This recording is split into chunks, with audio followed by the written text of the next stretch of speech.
Meus amigos, meus irmãos, sejam todos bem-vindos a mais uma edição do Evangelho no Lar, promovido pelo Grupo Espírita Garimpeiros da Luz, aqui em Natal, Rio Grande do Norte. É sempre com muita alegria que aqui retornamos para o nosso encontro, que nós chamamos do Encontro com Jesus, o Encontro da Família com Jesus. Esse momento grandioso em que nós reservamos alguns minutos para estudar os ensinamentos do Cristo e, sobretudo, procurar nos fortalecer nas energias que são transmitidas por ocasião do Evangelho no Lar. Energias que vão nos fortalecer no desafio constante da nossa caminhada terrena. Não esqueçamos do recipiente com água a ser fluidificada durante o nosso estudo pelos guias espirituais.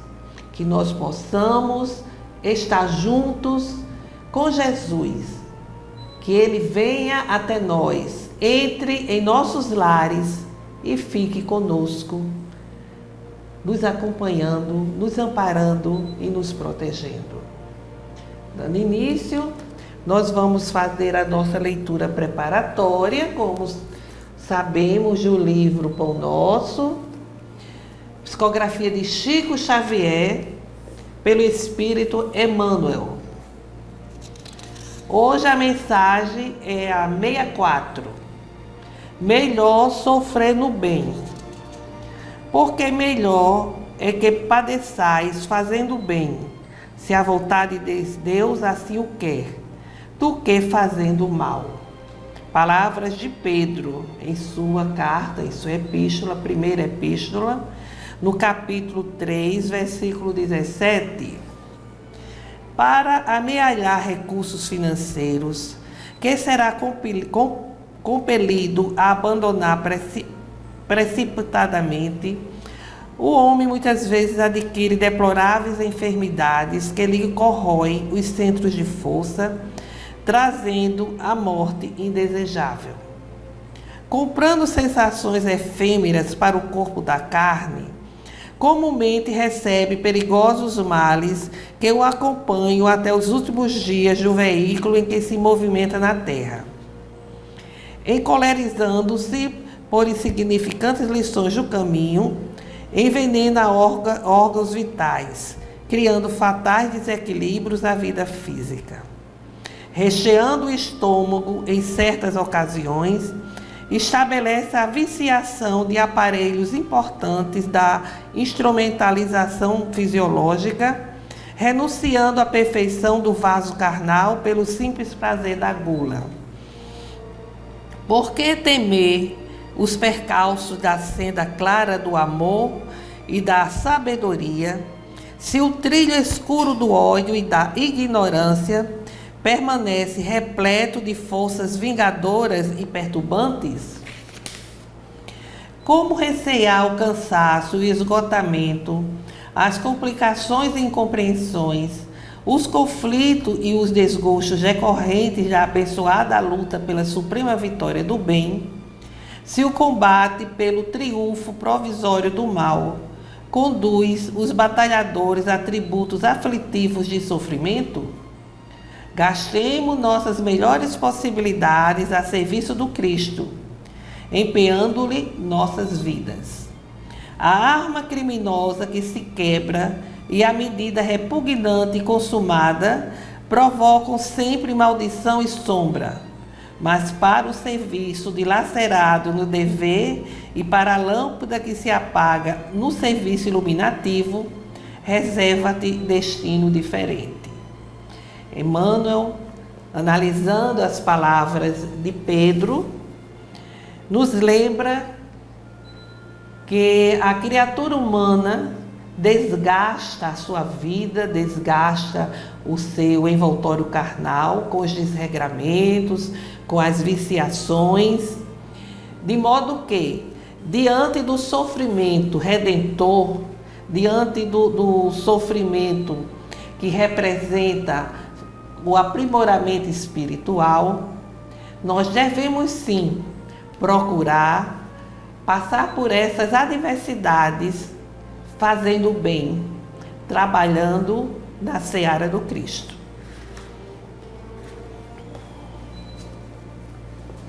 Então, meus amigos, façamos agora a nossa prece inicial.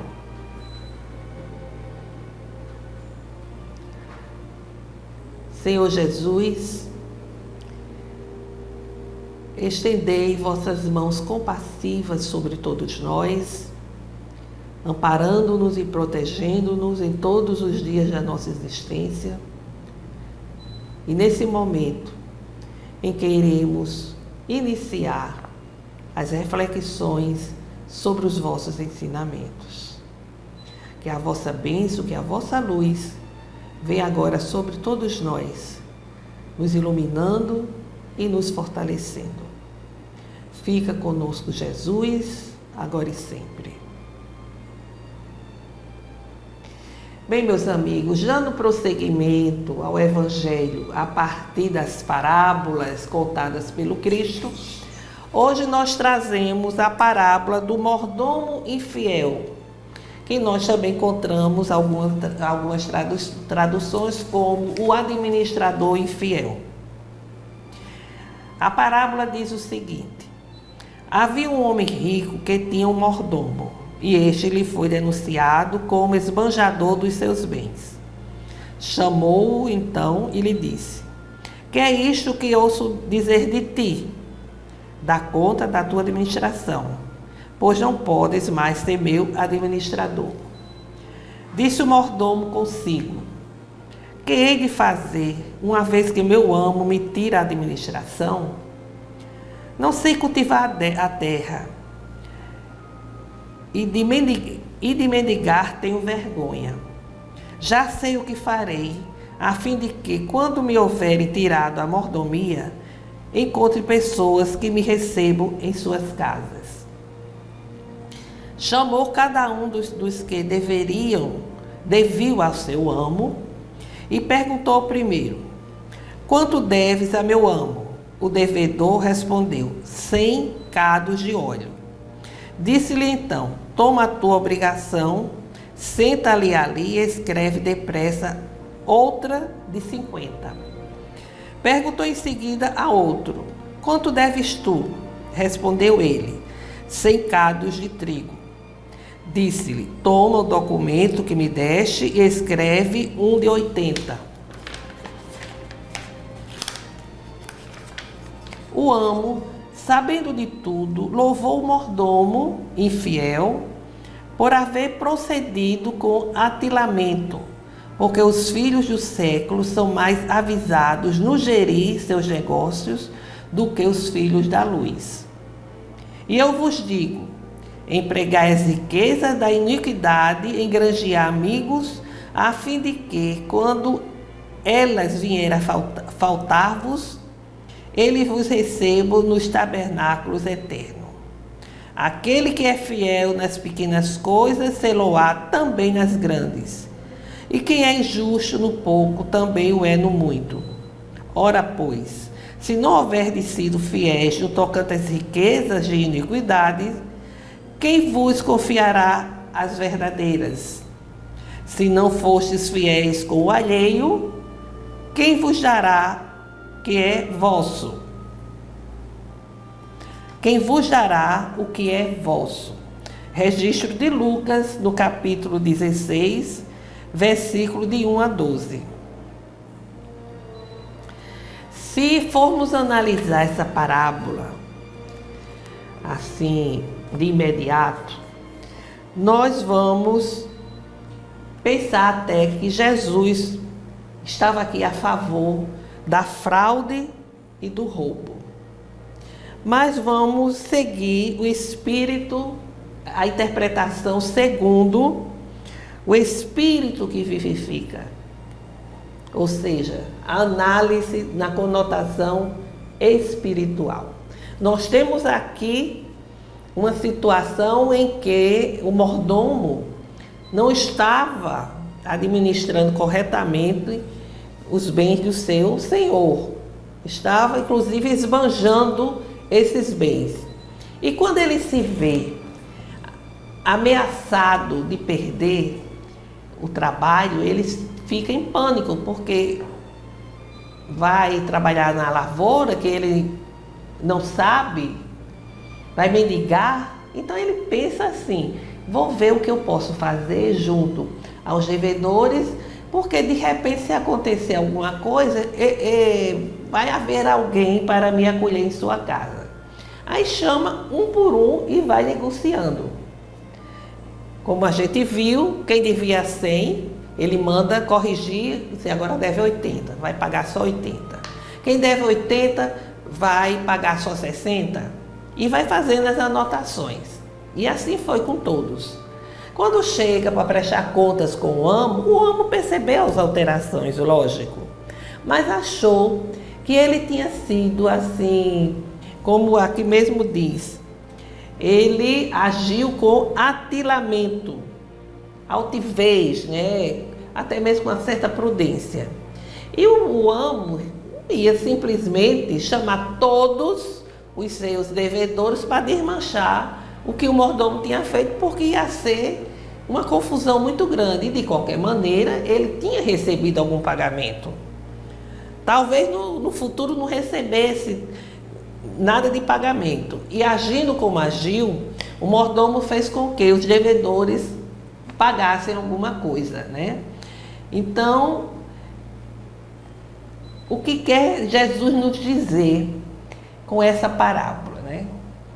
Primeiro, antes de tudo, que Deus é o verdadeiro proprietário de todos os bens terrenos. E nós somos apenas administradores provisórios. Deus nos concede os bens para que possamos ter responsabilidade ao administrá-los. E esses bens vão desde o próprio dom da vida, ao corpo físico, que nos serve de esteio para a evolução, a família, o trabalho, a fortuna, enfim, todos os bens. E será que temos sido bons administradores? Talvez, se analisarmos, nós cheguemos à conclusão de que somos mordomos infiéis. Esbanjamos esses bens, não cuidamos adequadamente do corpo físico, nos entregando aos vícios, aos desregramentos, abreviando até o tempo de vida que deveríamos ter na Terra, porque gastamos a energia vital com os desregramentos e desencarnamos como suicidas indiretos. Já ouvimos falar nisso. Mas, da mesma forma que o Senhor da parábola teve misericórdia para com seu mordomo, Deus sempre age com misericórdia, nos dando as oportunidades de refazermos a nossa administração e tomarmos consciência de que um dia nós seremos chamados a prestar contas. E quando esse dia chegar, todos esses bens vão ficar por aqui, porque só nos pertence verdadeiramente aqueles bens que ninguém nos arrebata, que é exatamente o resultado das nossas ações, o resultado do que realizamos, tanto no ruim, no negativo, como no positivo, no bem. É isso que nós levamos. Essa é a verdadeira herança nossa, a nossa verdadeira propriedade. E Jesus diz algo interessante, né? Que a gente procure adquirir amigos, porque nós vamos ter a oportunidade de ajudá-los, mas quem sabe um dia a situação se inverte e nós precisamos da ajuda desses nossos amigos. E ele diz algo aqui, quando diz que os filhos da riqueza, da iniquidade, eles tratam melhor os bens materiais, os bens terrenos, do que os filhos da luz tratam os bens espirituais. Ou seja, se tem muito empenho, muita prudência, muita agilidade com relação aos bens materiais, mas não cuidamos como de igual com relação aos verdadeiros bens, que são os bens espirituais. Outro detalhe que nos chama a atenção é que o mordomo, ele foi falar especialmente a cada devedor e aliviou assim o débito daquele devedor para com o seu patrão. Isso é um ensinamento com relação à nossa atitude na vida terrena, de buscarmos os nossos irmãos que, assim como nós, estão a corrigir os seus próprios erros, a pagar pesados tributos de outras existências, e ao encontro e oferecer o nosso ombro. Quando nós oferecemos o nosso ombro ao nosso semelhante, quando nós vamos visitar alguém no hospital, quando damos um passe para aliviar alguém, um socorro material daquele que está faminto, aquele que está na penúria, nós estamos servindo de um instrumento do Altíssimo, esse instrumento que vai aliviar a dívida, o débito daquele nosso irmão. Ou seja, alguém faminto, você dá um prato de alimento, você dá uma cesta básica, aquele débito que ele está a caminhar com ele, naquele momento que está lhe pesando, que está pesando nele muito porque está com fome, vai voltar para casa, não tem o que levar. Então, nós estamos a agir dessa forma, aliviando o compromisso, o débito daquele nosso irmão.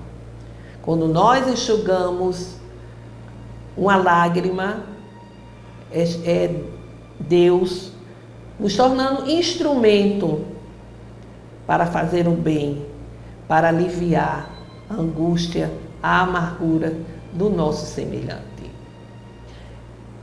Essa parábola, que a princípio pode até não ser entendida, traz nas suas entrelinhas esse ensinamento. Ensinamento que nós retiramos de muitas avaliações que foram feitas por estudiosos das parábolas, como nossa irmã Terezinha Oliveira, Caibá Schutel e tantos outros, né? Caibá tem um livro de análise, de reflexões sobre as parábolas, né? Então são irmãos nossos que estudaram na profundidade essas parábolas e que nos deixaram essas reflexões, esses ensinamentos, que são tão atuais, porque nós ainda estamos no estágio evolutivo de muita prioridade aos bens materiais, de acharmos que tudo nos pertence.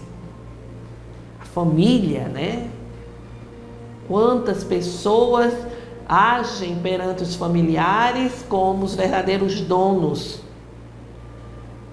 sem respeitar a vontade dos filhos, do cônjuge, dos que trabalham ao seu redor. Tudo é tratado como propriedade exclusiva. Os bens materiais, então, são motivo de orgulho, de vaidade. E um dia a doença chega e vai nos mostrando que tudo é passageiro, que tudo vai ser deixado. E o que nós levamos? O que é que a gente leva? Só o resultado das nossas próprias ações.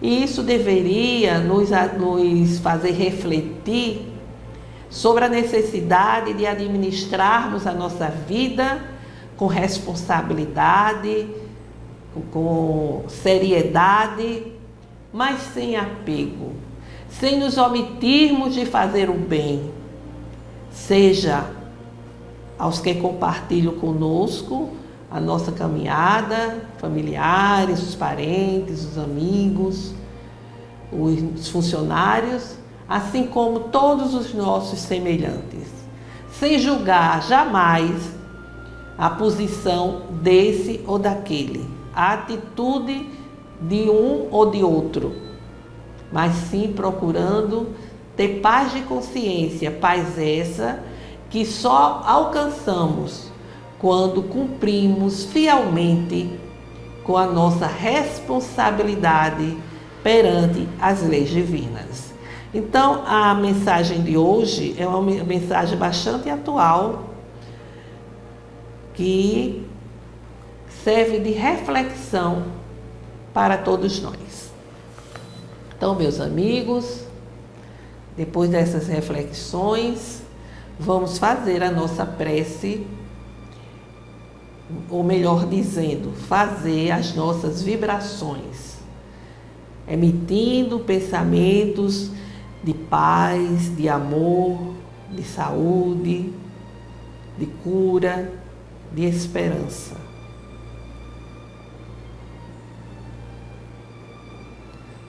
Senhor Deus Pai, recebei os nossos corações em prece, em que pedimos pela paz entre as nações, pelo entendimento entre os governantes, para que eles percebam os danos, os prejuízos que o seu egoísmo ocasiona aos seus semelhantes.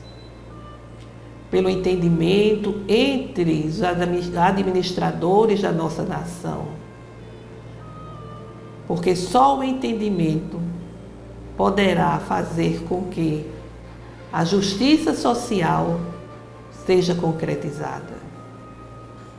Rogamos pelo fortalecimento do movimento espírita, para que não se afaste dos ensinamentos kardecianos e nem do Evangelho do Cristo.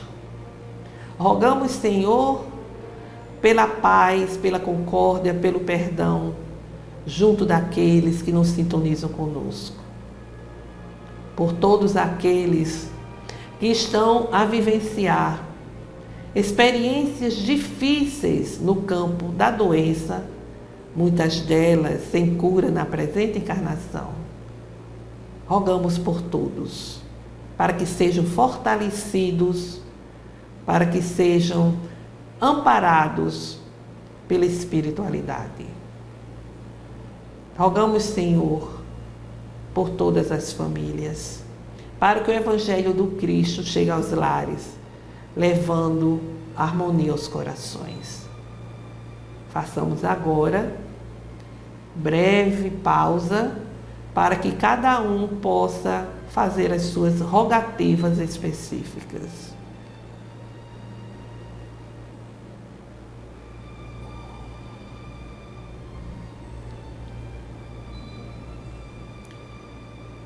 Senhor Deus Pai Criador, derramai a vossa graça sobre todos nós, que ela nos fortaleça, a fim de que não nos falte a energia necessária, as condições necessárias ao enfrentamento dos desafios da vida terrena.